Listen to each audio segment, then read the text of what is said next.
Il existe des moments dans l'histoire de l'humanité où tout bascule. Des instants si puissants, si mystérieux, qu'ils traversent les âges, portés par les murmures du vent et les ombres du temps. Aujourd'hui, je vous emmène à la découverte d'un de ces moments, la chute des murs de Jéricho. Imaginez, une cité antique, imprenable, dont les gigantesques murailles semblaient défier les dieux eux-mêmes. Un peuple nomade, errant depuis des décennies, guidé par des promesses invisibles. Un plan énigmatique, presque surnaturel. Et puis, l'impensable. Des murs millénaires qui s'effondrent sans qu'une épée ne soit levée. Que s'est-il réellement passé? Était-ce un miracle, un génie militaire oublié, ou quelque chose d'encore plus extraordinaire? Quel secret se cache derrière ce cataclysme silencieux qui a non seulement changé l'histoire d'un peuple, mais a peut-être réécrit celle du monde entier? Dans cette grande saga, vous allez plonger dans les profondeurs du mystère. Nous dévoilerons ensemble les énigmes, les stratégies cachées, les vérités archéologiques, les mythes et les véritables conséquences de cet événement incroyable. Croyez-moi, ce que vous allez découvrir va bouleverser votre vision de l'histoire. Alors, installez-vous confortablement. Préparez-vous à voyager au cœur de l'inconnu.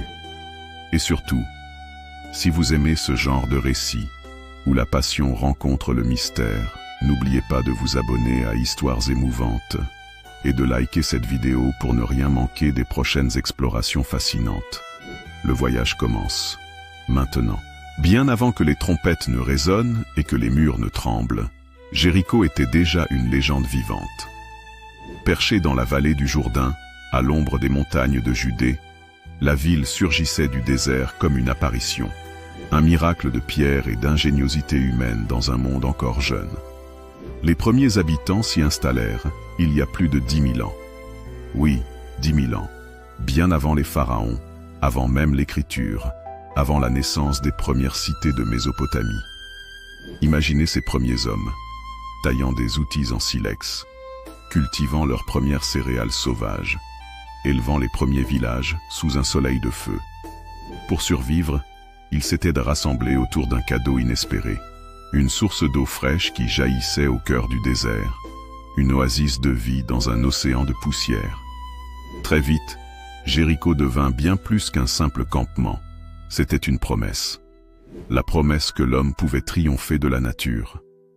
Un symbole d'espoir, un miracle permanent. Et pour protéger ce trésor, les habitants bâtirent quelque chose que le monde n'avait encore jamais vu. Un mur. Pas une simple palissade de bois, mais un gigantesque rempart de pierre, épais de plusieurs mètres, surmonté d'une tour massive. La toute première fortification de l'humanité. Un défi lancé aux éléments, un cri silencieux dans le désert. Ici, nous sommes invincibles. À l'époque où commence notre histoire, Jéricho n'était plus ce simple village d'autrefois. C'était devenu un bastion, un mythe. Une légende que les voyageurs murmuraient avec respect autour des feux de camp. Ces murailles étaient réputées imprenables. Des murs gigantesques, si larges que 2 chariots pouvaient rouler côte à côte sur leur sommet. Un double rempart, l'un intérieur, l'autre extérieur, séparés par un talus abrupt. Une architecture presque démesurée pour l'époque, défiant la logique et le temps. Certains disaient que les murs avaient été bénis par les dieux eux-mêmes. Que des forces surnaturelles veillaient sur la ville. Quiconque osait défier Jéricho risquait non seulement la mort, mais aussi la malédiction éternelle. À l'intérieur, la vie était prospère. Grâce à l'eau abondante et aux terres fertiles, les habitants vivaient mieux que beaucoup d'autres peuples nomades. Des marchés bruissaient de 1000 échanges, or, ivoire, tissus rares, céréales, animaux exotiques. Jéricho était un joyau convoité, un trésor vivant. Et pourtant, ce paradis avait un prix, la suspicion, la méfiance envers l'extérieur, la peur constante d'un siège. Car dans ce monde ancien, toute richesse attire la convoitise, et toute forteresse finit par susciter des ennemis. À l'époque de la Grande Jéricho, un peuple errant foulait les sables brûlants des déserts de l'Arabie et du Sinaï, les Hébreux. Leur histoire avait commencé dans la servitude, en Égypte. Enchaînés, opprimés, ils avaient fui sous la conduite d'un homme mystérieux au bâton de pouvoir, Moïse. Ils avaient traversé les mers, survécu aux famines, défié les royaumes. Guidés par une promesse faite par un Dieu invisible, puissant et jaloux, celle de trouver une terre promise. Mais cette terre était déjà occupée. Et au sommet de leur périple, au seuil de leurs rêves, se dressait Jéricho, inébranlable, terrifiante. La simple vision de ces murailles suffisait à semer le doute parmi les plus braves. C'est alors qu'apparut un nouveau leader, Josué. Successeur direct de Moïse, Josué était un stratège, un visionnaire. Mais il savait qu'il ne pouvait pas simplement attaquer de front. Ce serait un massacre. Il fallait un plan, un miracle. Avant de frapper, Josué envoya 2 espions en mission secrète. Leur objectif? S'infiltrer dans Jéricho, observer les défenses, mesurer la peur. La nuit tombée, les 2 hommes rampèrent jusqu'aux portes de la cité. Grâce à la complicité d'une femme Rahab, une prostituée au courage extraordinaire, ils trouvèrent refuge. Rahab, bien qu'étrangère, croyait aux prophéties des Hébreux. Elle avait entendu parler de la traversée de la mer Rouge, des victoires miraculeuses. Tremblante mais déterminée, elle les cacha sous des gerbes de lin sur son toit. Quand les soldats de Jéricho vinrent fouiller sa maison, elle les berna, risquant sa vie. En échange de sa fidélité, Rahab demanda une seule chose. « Sauvez ma famille quand viendra votre heure. » Cette nuit-là, les espions retournèrent auprès de Josué avec des informations capitales. La peur régnait à l'intérieur des murs. Les habitants étaient terrifiés, presque paralysés par l'attente de l'inévitable. Jéricho n'était plus cette forteresse invincible d'autrefois. Elle était devenue une prison d'angoisse, prête à s'effondrer, de l'intérieur. Alors que tout général ordinaire aurait préparé des échelles, des béliers, des machines de siège, Josué reçut des instructions qui semblaient folles. Pas d'assaut, pas de siège brutal. Dieu demanda autre chose, un rituel. Pendant 7 jours, Josué devait mener le peuple autour de la ville, en silence. Chaque jour une procession, les guerriers armés en tête, les prêtres portant des trompettes de cornes de bélier, l'arche d'alliance au centre, symbole du pacte divin. Et puis, le dernier jour, la 7e marche, 7 fois autour des murs. Puis, au signal, un cri gigantesque, les trompettes hurlantes, un déchaînement de sons, de voix et d'espoir. Et alors, les murs tomberaient. Un plan insensé, un acte de foi absolu, un pari sur l'impossible. Imaginez la scène. Le premier jour, les habitants de Jéricho observaient, incrédules. De loin, les Hébreux tournaient en rond, en silence. Pas de flèches tirées, pas de pierres lancées. Le deuxième jour, la tension monta. Les soldats sur les remparts ricanaient, certains se moquaient. Le troisième jour, l'inquiétude grandit. Pourquoi ce manège? Que préparait-il? Le 5e jour, certains commencèrent à prier. Le 6e jour, les portes furent barricadées plus fort encore. Et enfin, au matin du 7e jour, le soleil se leva sur un ciel lourd, un silence épais, une ville pétrifiée. L'ultime ronde commença. Le 7e jour, au lever du soleil, une lumière rougeoyante embrasait les pierres anciennes de Jéricho. Les habitants, épuisés par l'angoisse, guettaient depuis les remparts. Ils étaient là, silencieux, scrutant le désert d'où allaient surgir ceux qui hantaient leurs cauchemars. Et voilà que, comme les jours précédents, les Hébreux réapparurent, en formation, en silence. Mais cette fois, il y avait une différence. Ils tournèrent une fois, puis, au lieu de s'arrêter, ils tournèrent une 2e fois, puis une 3e, puis une 4e. Chaque cercle, chaque pas autour des murs, semblait éroder un peu plus la confiance des assiégés. Au 5e tour, certains soldats sur les remparts jetaient des pierres et criaient des insultes, nerveusement. Au 6e tour, même les plus braves commençaient à trembler. Et alors, au 7e passage, tout s'arrêta. Un silence assourdissant, comme si la terre elle-même retenait son souffle. Au centre de la procession, les prêtres portaient l'arche d'alliance, un symbole d'une puissance ancienne, renfermant, disait-on, des éclats de la parole divine, des fragments de mystère pur. Josué leva la main. Les prêtres portèrent leurs trompettes à leurs lèvres. Et alors, le monde bascula. Le premier son fut un long mugissement grave, presque animal. Un souffle déchirant l'air brûlant du désert. Les trompettes sonnèrent d'une seule voix, un hurlement sacré résonnant contre les murailles. Et d'un geste, Josué donna le signal. Criez! Des milliers de voix humaines s'élevèrent en un seul cri, un rugissement si puissant qu'il semblait déchirer la réalité elle-même. Un cri d'espoir, de fureur, de foi, un cri venu du fond des âges, transportant toute la douleur, toute l'attente, toute la promesse des générations passées. Alors, ce que personne n'aurait jamais cru possible se produisit. Les murs commencèrent à vibrer. Un frémissement, d'abord imperceptible. Puis, un grondement sourd monta du sol. La pierre, la fierté millénaire de Jéricho, vibrait, tremblait, gémissait. Et puis, comme si une main invisible arrachait la réalité, les murs s'effondrèrent. Pas par pans disloqués, comme sous l'effet d'un siège ou d'un tremblement de terre ordinaire. Non. Les murailles s'effondrèrent à la verticale, comme aspirées vers le sol, dans une cascade silencieuse de poussière et de gravats.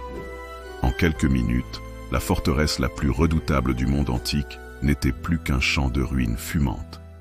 Les habitants, saisis de panique, furent incapables de se défendre. Ils fuyaient, trébuchaient, criaient dans un chaos indescriptible. Les Hébreux, sans même devoir franchir des murs, entrèrent directement dans la ville. La prise de Jéricho fut totale, fulgurante, dévastatrice.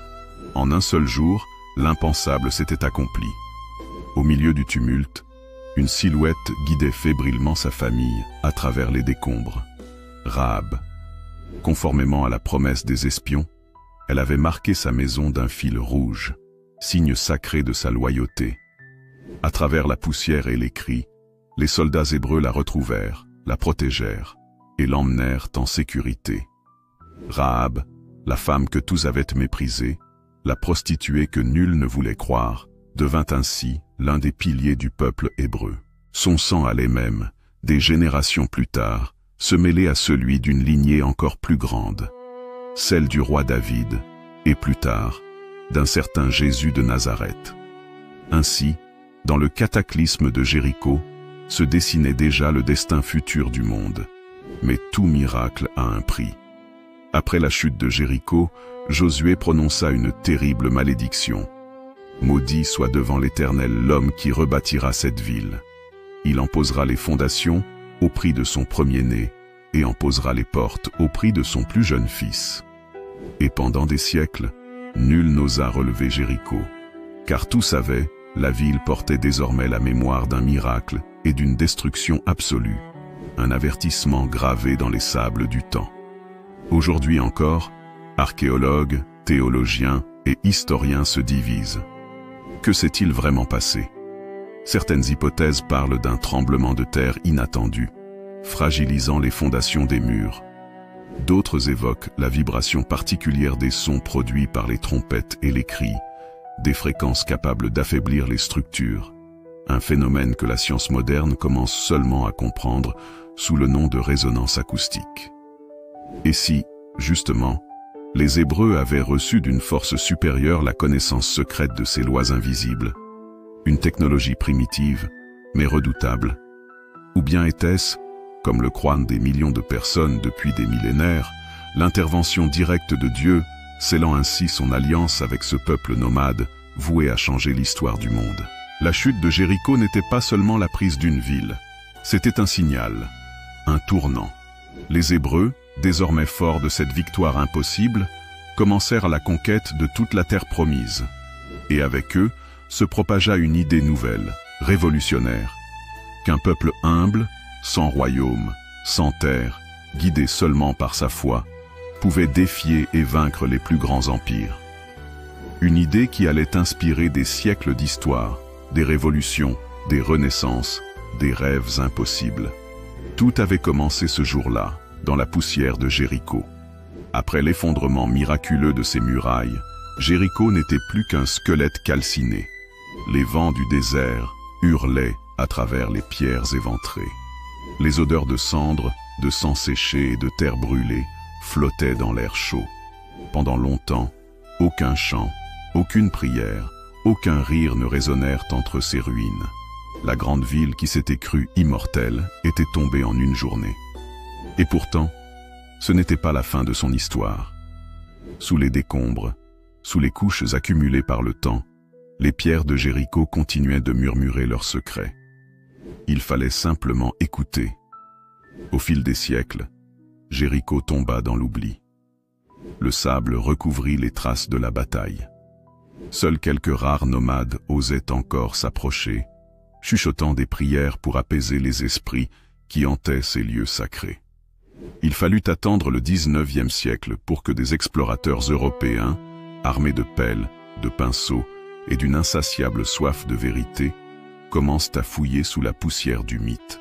1868, Charles Warren, un officier britannique, fut l'un des premiers à tenter de sonder les profondeurs de Tel es-Sultan, le monticule de ruines que l'on soupçonnait être la Jéricho antique. Mais c'est Kathleen Kenyon, une archéologue anglaise, qui, dans les années 1950, révolutionna notre compréhension du site. Ce qu'elle découvrit allait stupéfier le monde. En creusant couche après couche, Kenyon révéla une vérité incroyable. Jéricho n'était pas seulement l'une des premières cités fortifiées, c'était la plus ancienne ville jamais découverte. Sous les ruines de l'époque de Josué, elle mit au jour des structures encore plus anciennes, des murs circulaires massifs, des tours en pierre de plus de 8 mètres de haut, des maisons de pisé parfaitement conservées, des tombes collectives complexes, certaines datées de plus de 9000 ans avant notre ère, un âge vertigineux, un monde avant même que l'homme n'ait appris à écrire, un monde où la survie exigeait des merveilles d'ingéniosité. La Jéricho que Josué avait détruite n'était que l'une des nombreuses incarnations d'une ville renaissant perpétuellement de ses cendres. Chaque génération bâtissait sur les ruines de la précédente, empilant les strates d'histoires oubliées comme les pages d'un livre immense. Et concernant les fameux murs que la Bible décrit comme ayant tombé à la voix du peuple, Kenyon et d'autres, après elle, découvrirent quelque chose de fascinant. Des pans entiers de murs étaient effectivement écroulés vers l'extérieur, et non vers l'intérieur comme on l'aurait attendu après un siège traditionnel. Imaginez un rempart immense, soudain projeté hors de ses propres bases, comme soufflé de l'intérieur. Les archéologues découvrirent aussi des traces d'incendies violents, confirmant que la ville avait été incendiée peu après sa chute, comme le récit biblique l'indique. Et il y avait plus étrange encore. Des jarres pleines de céréales calcinées, intactes sous les décombres. Cela voulait dire que la ville avait été prise très rapidement, avant même que ses habitants n'aient eu le temps de consommer leurs réserves en cas de siège. Tout correspondait, à un détail près, car il y avait un problème. Les datations au carbone 14 des couches détruites par l'incendie plaçaient la chute de Jéricho autour de 1550 avant J.C., à l'époque de la fin de l'âge du bronze moyen. Or, selon la Bible, Josué aurait attaqué la ville vers 1400 avant J.C., un écart d'environ 150 ans. Pour certains historiens sceptiques, cela remettait en question tout le récit. Pour d'autres, cela prouvait simplement que l'histoire transmise avait été recomposée, embellie au fil des générations. Mais beaucoup, croyants et chercheurs ouverts, avancèrent une autre hypothèse. Et si plusieurs couches de destruction s'étaient superposées? Et si Josué avait attaqué une Jéricho déjà partiellement ruinée, affaiblie par un tremblement de terre ou par des conflits antérieurs? Une Jéricho fragilisée et prête à s'effondrer sous l'effet d'un phénomène extraordinaire. Et justement, parlons-en. Peut-on vraiment détruire un mur avec du son? Cela semble sorti d'un roman de science-fiction. Et pourtant, Au XXIe siècle, des chercheurs ont démontré que certaines fréquences acoustiques, lorsqu'elles sont amplifiées, peuvent provoquer des vibrations capables de faire s'écrouler des structures fragiles. On appelle ce phénomène la résonance acoustique. Imaginez des milliers de trompettes soufflant à pleine puissance, des dizaines de milliers de voix poussant un hurlement ininterrompu, le tout amplifié par les parois naturelles du désert. Une ville déjà fragilisée par le temps, par des failles invisibles. Les vibrations se seraient infiltrées dans les moindres fissures, jusqu'à provoquer un effondrement généralisé. La science, des millénaires plus tard, confirmait donc une possibilité que la foi avait toujours susurrée. Mais au-delà des théories, au-delà des fouilles, au-delà des débats enfiévrés d'universitaires, la chute de Jéricho reste avant tout un symbole. Le symbole que rien, pas même les murailles les plus solides, pas même les citadelles de pierre ou les empires d'arrogance, ne peuvent résister à une volonté sacrée, à une foi inébranlable. Jéricho est tombé non seulement par l'effondrement de ses pierres, mais par l'effondrement de sa certitude d'être invincible. Elle est tombée pour rappeler à tous les peuples que les murs physiques ne protègent pas de l'inévitable changement. Musique plus lente, piano, sons éthérés. Jéricho. Entre légendes, archéologie et secrets occultes, où nous découvrirons les récits ésotériques, les théories secrètes et les connexions mystérieuses que cache encore ce lieu sacré. Après sa chute spectaculaire, Jéricho ne fut jamais totalement abandonné. Les siècles passèrent, et malgré l'interdiction divine prononcée par Josué, quelques téméraires tentèrent de reconstruire sur ses cendres. Mais l'histoire semble leur avoir donné tort. À chaque tentative de rebâtir Jéricho, des catastrophes inexpliquées frappèrent, des épidémies décimèrent les ouvriers, des tremblements de terre surgirent sans prévenir, des affrontements sanglants éclatèrent mystérieusement. La mémoire collective en vint à croire que Jéricho était réellement maudite, un endroit marqué par une cicatrice spirituelle profonde. La prophétie de Josué n'était pas qu'une menace, elle semblait être une loi cosmique gravée dans le tissu même du lieu. Dans des manuscrits antiques oubliés, certains sages racontent une version plus sombre encore de la chute de Jéricho. Des textes ésotériques, juifs et arabes, évoquent des entités invisibles, des esprits anciens, des gardiens maléfiques liés aux murs de la ville. Selon ces traditions, lorsque les Hébreux crièrent et soufflèrent dans leurs trompettes, ils ne firent pas seulement vibrer la pierre. Ils libérèrent quelque chose de très ancien. Des créatures emprisonnées sous Jéricho depuis des temps immémoriaux, des forces si puissantes que seule une barrière sacrée les murs pouvait les contenir. Lorsque les murailles tombèrent, le sceau se rompit, et ces entités, désormais libres, se seraient dispersées dans le monde, semant chaos et destruction. Un autre secret entoure la chute de Jéricho, l'Arche d'Alliance. Que savait Josué exactement? Que contenait véritablement cet objet sacré? La tradition raconte que l'arche ne se contentait pas de symboliser la présence divine.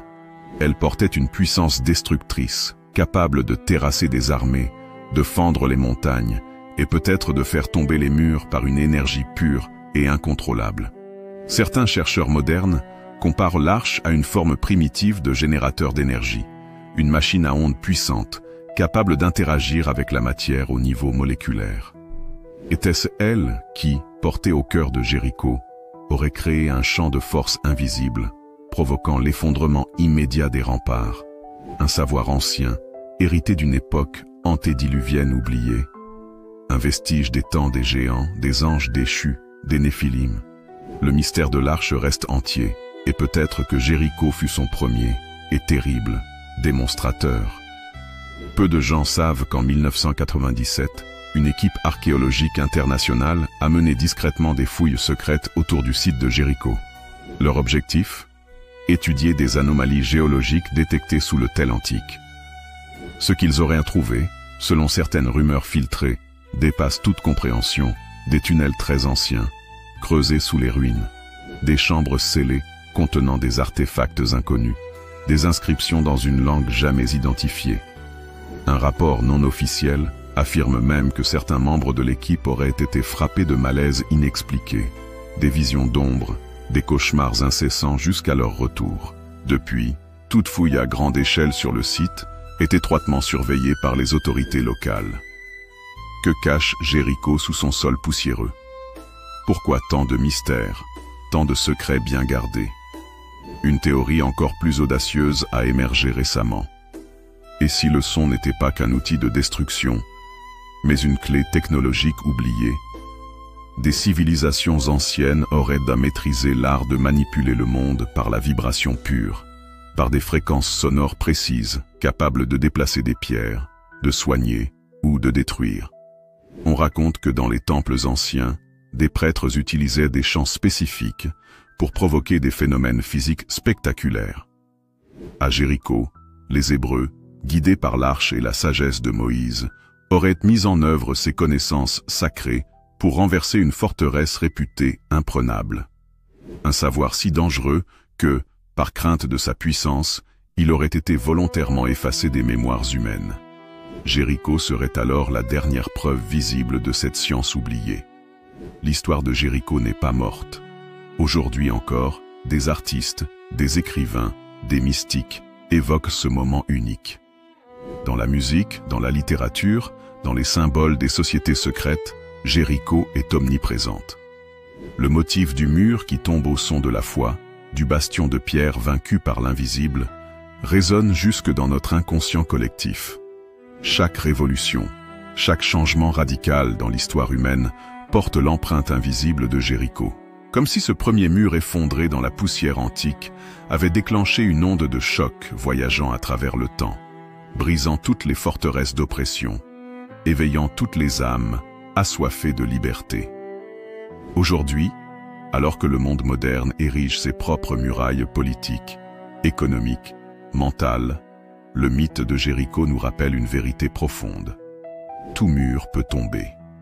Il suffit parfois d'une foi inébranlable, d'un son venu du cœur, d'une vibration alignée avec le souffle de l'univers. Jéricho n'est pas qu'un souvenir, c'est une prophétie, une invitation, un défi lancé à toutes les générations.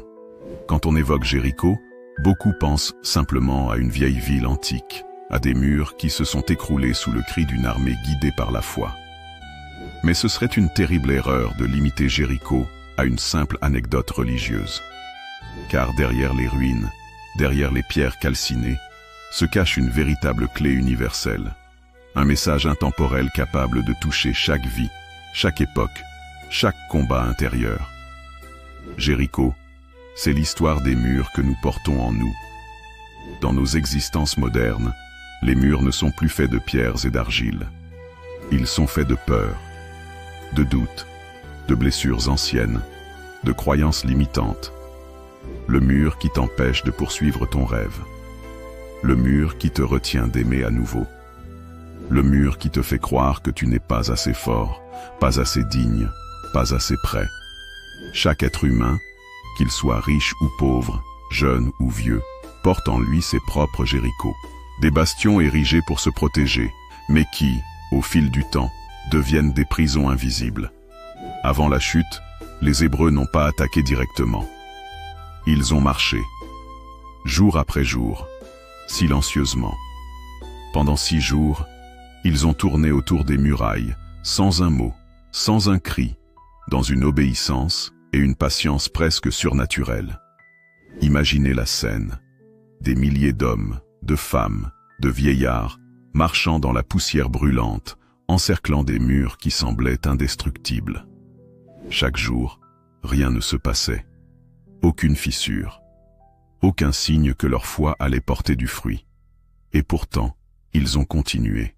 Ils ont cru. Ils ont persévéré même quand tout semblait absurde. Et toi, dans ta vie, combien de fois as-tu abandonné avant la 7e marche? Au 7e jour, tout change.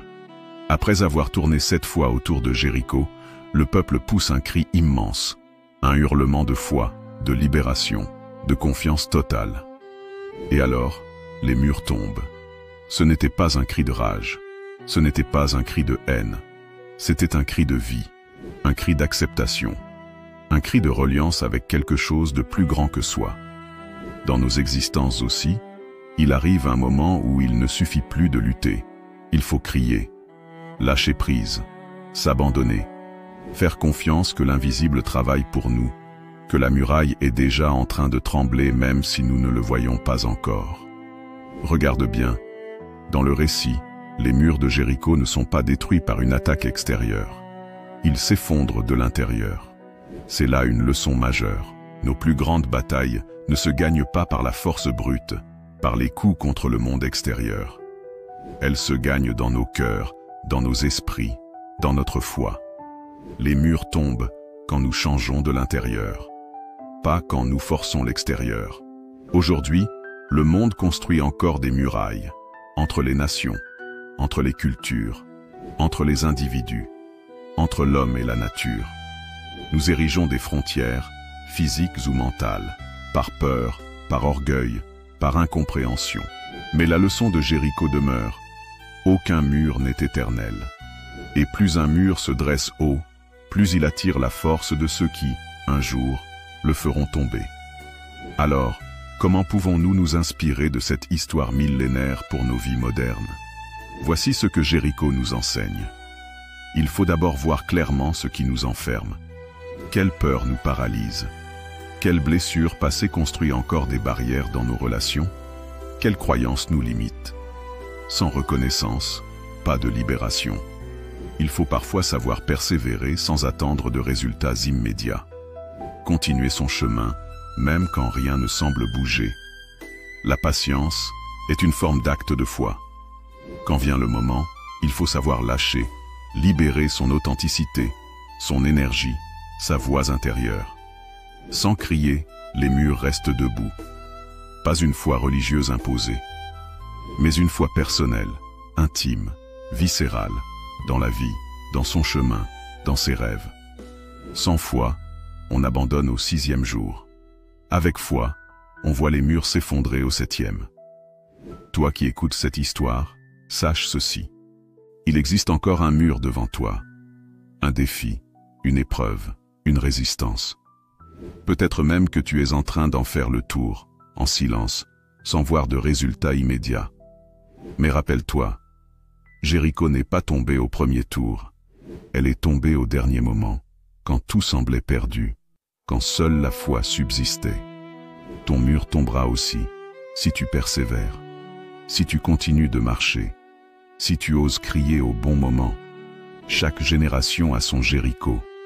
Chaque être humain a son bastion à faire tomber. Et peut-être qu'au fond, le miracle n'était pas que les murs se soient écroulés. Le véritable miracle, c'est qu'un peuple ait osé croire que l'impossible était possible. Et toi, aujourd'hui, à quoi rêves-tu en secret? Quelle muraille intérieure est prête à tomber sous le souffle de ta foi? Et voilà, nous arrivons à la fin de ce voyage fascinant, à travers l'histoire mystérieuse de Jéricho. Si tu as suivi cette vidéo jusqu'à la fin, je tiens à te dire merci du fond du cœur. Tu fais partie de ceux qui prennent le temps d'explorer les profondeurs de l'histoire et de réfléchir à ses leçons. Et crois-moi, ce n'est pas une petite chose. Chaque personne qui cherche à comprendre, à apprendre, à s'inspirer, fait grandir le monde. Et c'est exactement ce qu'on essaie de faire ici, sur cette chaîne Histoires émouvantes. Partager des récits qui bouleversent, qui ouvrent des portes vers des univers insoupçonnés.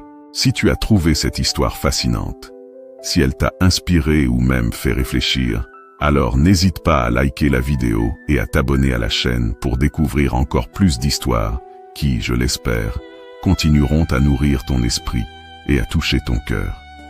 Il y a tant de récits incroyables qui méritent d'être racontés, et c'est grâce à toi, en regardant et en partageant cette vidéo, que ces histoires peuvent voyager et toucher de plus en plus de personnes. Encore une fois, merci pour ta présence. Tu fais partie de cette grande communauté curieuse et passionnée, et c'est un vrai plaisir de pouvoir partager ces moments avec toi. À très bientôt pour de nouvelles aventures, et d'ici là, garde toujours à l'esprit que, tout comme à Jéricho, tous les murs peuvent tomber.